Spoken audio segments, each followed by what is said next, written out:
नमस्कार, स्वागत है आप सभी का। आप देख रहे हैं भारत 24। मैं हूं आपके साथ पूर्णिमा मिश्रा और वक्त है नॉकआउट न्यूज का। लेकिन बुलेटिन की शुरुआत इस वक्त की बड़ी खबर के साथ कर रहे हैं, जहां पर 26 सितंबर को नवरात्रि का शुभ दिन मीडिया की सोच और सोर्सेस बता रहे हैं सीएम गहलोत ने अभी कुछ तय नहीं है, ये कहा है अध्यक्ष बनते हैं तो गुजरात चुनाव तक सीएम भी बने रहेंगे गहलोत। बाकी जैसा सोनिया गांधी चाहेंगी वैसा होगा।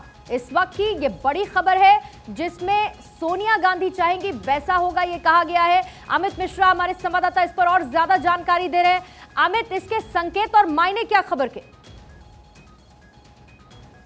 इसके संकेत और मायने साफ हैं कि सोनिया गांधी को ने अशोक गहलोत को साफ तौर पर यह बता दिया है कि वो अब अध्यक्ष पद के लिए अपना नामांकन भरने की तैयारी करें, और उस तैयारी के बीच गहलोत का नाम सबसे ऊपर चल रहा है। आज शशि थरूर ने भी सोनिया गांधी से मुलाकात की थी, और उस मुलाकात के बाद शशि थरूर ने जब ये पूछा कि क्या वो अध्यक्ष पद के लिए नामांकन करें, तो सोनिया गांधी का एक जवाब था, इट्स योर कॉल। उसके बाद ये चर्चा सामने आ गई कि क्या शशि थरूर के सामने अशोक गहलोत होंगे, और अशोक गहलोत के जो करीबी सूत्र हैं उन्होंने हमसे बातचीत में साफ ये कहा कि 26 तारीख को से चूंकि नवरात्र शुरू हो रहे हैं, तो 26 से 28-29 तक कभी भी अशोक गहलोत नामांकन दाखिल कर सकते हैं। हाँ, अशोक गहलोत के खेमे का एक की कोशिश ये है कि गुजरात चुनाव तक राजस्थान के मुख्यमंत्री के पद पे भी गहलोत बने रहें, अगर वो अध्यक्ष बनते हैं तो भी। लेकिन आखिरी फैसला इस विषय में सोनिया गांधी का ही होगा, और ये खुलापन अशोक गहलोत ने अपनी तरफ से गांधी परिवार के ऊपर छोड़ा है कि जो उनका निर्देश होगा, उनका आदेश होगा, वो माना जाएगा। कुल मिलाकर स्थिति ये है कि इस बार 22 वर्षों के बाद गैर गांधी अध्यक्ष बनेगा, और गांधी परिवार से कोई इस पद के लिए अपनी उम्मीदवारी पेश नहीं कर रहा है। ये बड़ी बात है, क्योंकि भारतीय जनता पार्टी ये अब तक आरोप लगाती रही थी परिवारवाद का, तो उस परिवारवाद के आरोप को कांग्रेस अब खत्म करना चाहती है।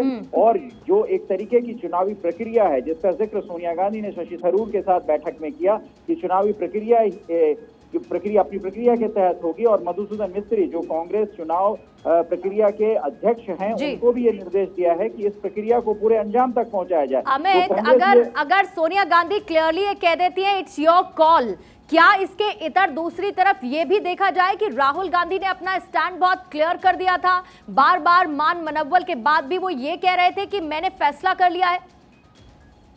नहीं, ये दोनों बातें विपरीत दिशा में हैं पूर्णिमा। राहुल गांधी का अपना निर्णय लेना और शशि थरूर को सोनिया गांधी का जवाब, ये दोनों बातें अलग अलग हैं। शशि थरूर ने साफ तौर पर यह कहा, जब पूछा गया उन्होंने अपनी तरफ से इस बात का जिक्र किया कि वो कांग्रेस अध्यक्ष पद की उम्मीदवारी में अपने आप को शामिल करना चाहते हैं, तो सोनिया गांधी ने कहा कि इट्स योर कॉल। लेकिन जहां आपने पूछा राहुल गांधी के विषय में, राहुल गांधी पहले से, और जब हमने कन्याकुमारी में उनसे एक प्रेस कॉन्फ्रेंस में मैंने खुद उनसे पूछा था कि अगर आप भारत जोड़ो यात्रा की अगुवाई कर रहे हैं तो फिर कांग्रेस अध्यक्ष पद की क्यों नहीं, तो उन्होंने कहा इस विषय में जो होगा वो फैसला आप उम्मीदवारी के वक्त देखेंगे, बाकी मैंने अपना मन बनाया है। तो कुल मिलाकर राहुल गांधी इस विषय पर पहले ही मन बना चुके हैं, और अब कोई गैर गांधी इस पद के लिए अपनी उम्मीदवारी पेश करेगा, ये भी साफ होता जा रहा है। अमित, आप बने रहिएगा हमारे साथ। जल्दी से एक बार फिर से इस खबर को हम बता देते हैं। कांग्रेस अध्यक्ष चुनाव का एक तरीके से काउंटडाउन शुरू हो चुका है, क्योंकि अशोक गहलोत नामांकन भरेंगे। 26 से 28 सितंबर के बीच वो नामांकन भर सकते हैं। और आज शशि थरूर की सोनिया गांधी से भी मुलाकात हुई है। सोनिया से चुनाव लड़ने की अनुमति उन्होंने मांगी है, लेकिन सोनिया ने थरूर पर यह फैसला यानी चुनाव लड़ने का फैसला छोड़ दिया है। अध्यक्ष पद का चुनाव लड़ने की जो अनुमति सोनिया गांधी से मांगी गई, सोनिया गांधी ने उस पर कह दिया कि इट्स योर कॉल। इसके साथ ही मधुसूदन मिस्त्री का भी जिक्र हो रहा है, जिनको भी चुनाव निष्पक्ष कराने की हिदायत दे दी गई है। आदिति नागर इस पर और ज्यादा जानकारी के साथ इस वक्त हमारे साथ जुड़ चुकी है। आदिति, जरा सारी डिटेल्स बताइए, क्या मुलाकात हुई, उस मुलाकात में क्या चर्चा हुई, जिसके बाद अब ये माना जा रहा है कि काउंटडाउन शुरू हो चुका है। कांग्रेस का अध्यक्ष कौन होगा, इसकी तस्वीर काफी हद तक अब साफ होती जा रही। देखिए, इसमें अगर एक तरफ की तस्वीर देखें तो चाहे राजस्थान, छत्तीसगढ़, गुजरात और अब हरियाणा, बिहार भी, ये राज्य की जो कांग्रेस इकाई है वो राहुल गांधी को अध्यक्ष बनाने की मांग करते हुए सर्वसम्मति से प्रस्ताव पारित कर चुके हैं। कल हरियाणा करेगा। ये तो है एक तस्वीर। अभी भी प्रदेश के लोग ये प्रयास कर रहे हैं कि राहुल गांधी मान जाए। जैसा अमित जी ने बताया कि राहुल गांधी अपना मन बना चुके हैं। वो दो फेज में, पहला फेज जो अभी चल रहा है भारत जोड़ो यात्रा का, जहाँ पे वो सड़क पे निकलकर भारत को समझना चाहते हैं, स्थिति को समझना चाहते हैं, खुद को ये समझाना चाहते हैं कि असलियत में स्थिति क्या है, और वो अपने आप को जनता से जोड़ना चाहते हैं। दूसरा फेज 2024 से पहले वो शुरू करेंगे। लेकिन अगर बॉटम लाइन समझी जाए तो ये तभी तय हो चुका था जब भारत 24 ने चलाया था आधी रात को कि अशोक गहलोत पर सोनिया गांधी की सहमति और जो कोर ग्रुप है या ये कह सकते हैं आला कमान की सहमति हो गई है। अशोक गहलोत 26 तारीख को 26 से लेकर अगले 48 घंटे बेहद महत्वपूर्ण होंगे। अशोक गहलोत 22 तारीख को केरला जा रहे हैं जयपुर से। वो एक बार फिर राहुल गांधी के साथ दौरा करने वाले हैं, जो भी भारत जोड़ो यात्रा में एक दिन रहेंगे।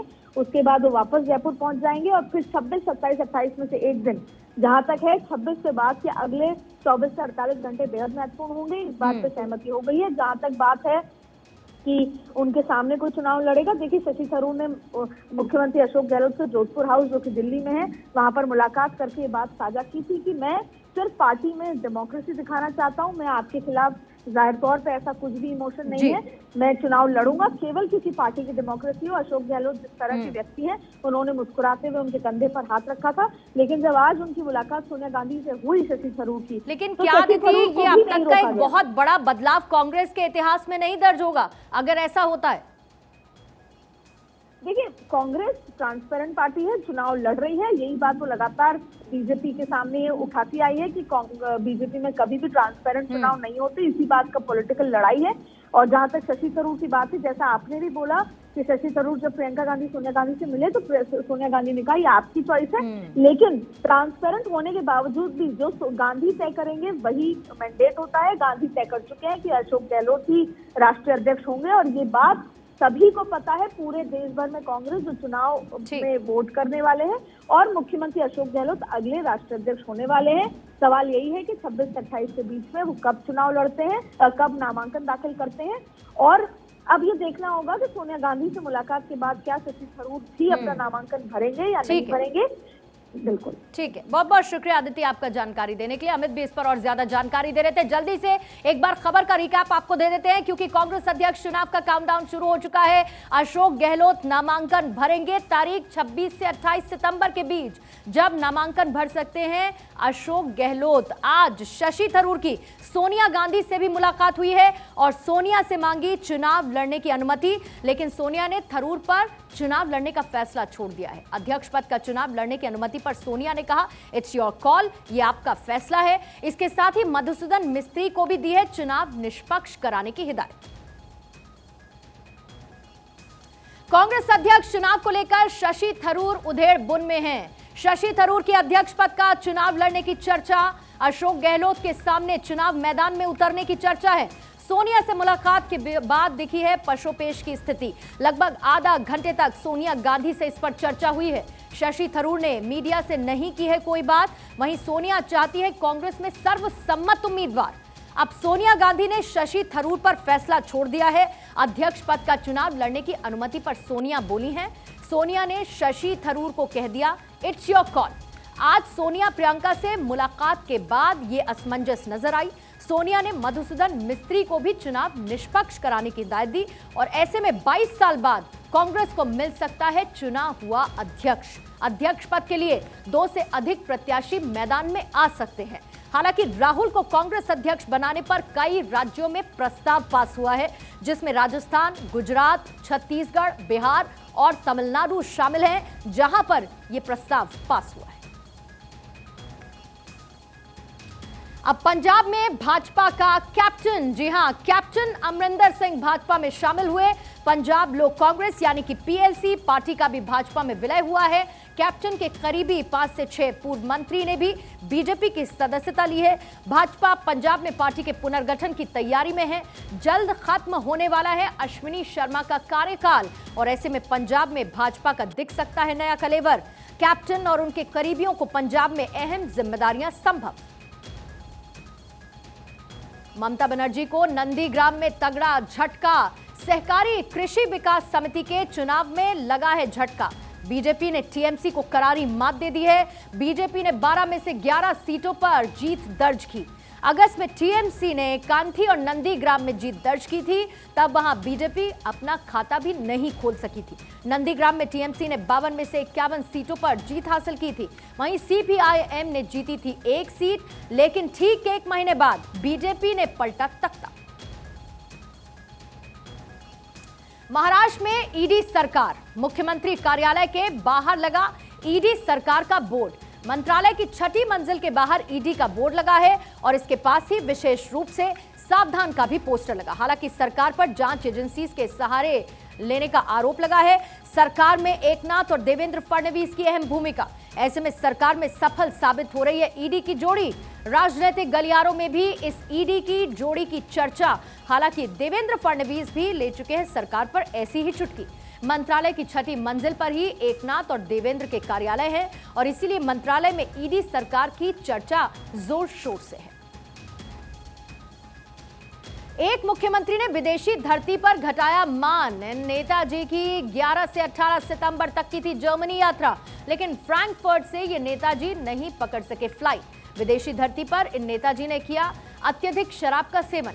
अत्यधिक शराब सेवन की वजह से फ्लाइट से इन्हें उतार दिया गया। नेताजी के 4 घंटे देरी से रवाना होने से कई कार्यक्रम भी छूटे। बिहार में अमित शाह का दौरा और जेडीयू में सेंध चर्चा में है। अमित शाह कई जेडीयू नेताओं को करवा सकते हैं बीजेपी में शामिल। 23 और 24 सितंबर को बिहार दौरे पर आ रहे हैं अमित शाह। बिहार के सीमांचल इलाके में करेंगे रैली और बैठकें। नीतीश के पाला बदलने के बाद पहली बार बिहार आ रहे हैं अमित शाह। इस दौरान जेडीयू के कई नेता थाम सकते हैं बीजेपी का दम। बीजेपी के मिशन सीमांचल पर महागठबंधन की सद्भावना रैली। 2024 में भाजपा को रोकने के लिए सद्भावना रैली की स्ट्रेटेजी है। दशहरा के बाद सीमांचल में महागठबंधन की सद्भावना रैली। 23 और 24 सितंबर को भाजपा की सीमांचल में बड़ी जनसभा है।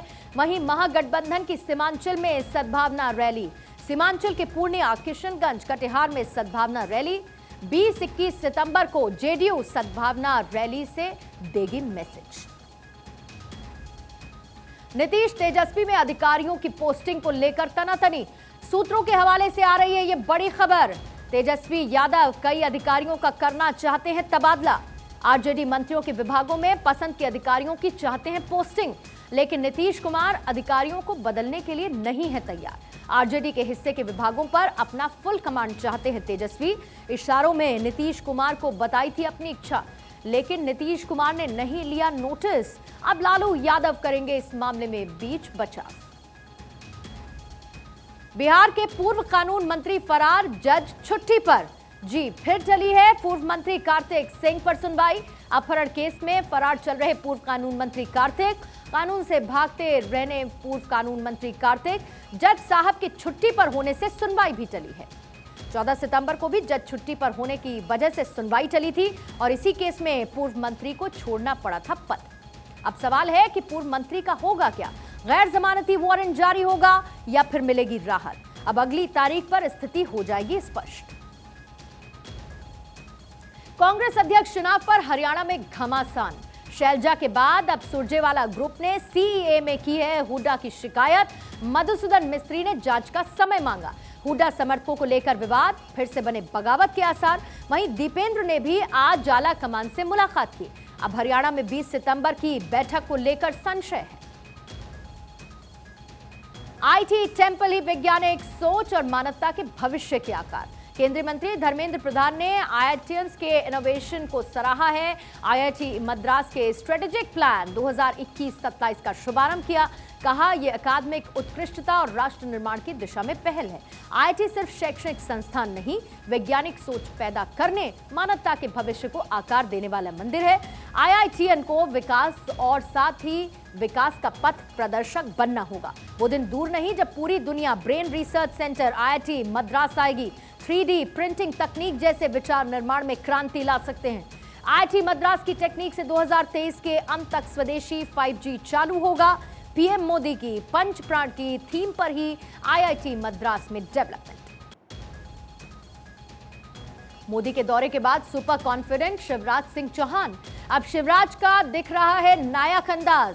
छात्रों से अभद्रता मामले में पुलिस अधीक्षक को किया है सस्पेंड। छात्र ने मांगी प्रोटेक्शन तो पुलिस अधीक्षक ने दी गालियां। सीएम शिवराज ने दिए निर्देश, इन्हें तत्काल हटाओ। इधर युवाओं को रिझाने के लिए एमपीपीएससी की बढ़ाई है आयु सीमा। शिवराज ने फिर 11 अक्टूबर प्रधानमंत्री मोदी को उज्जैन बुलाने का भेजा न्योता। नायक शिवराज को मिल रहा है प्रधानमंत्री मोदी का भरपूर साथ।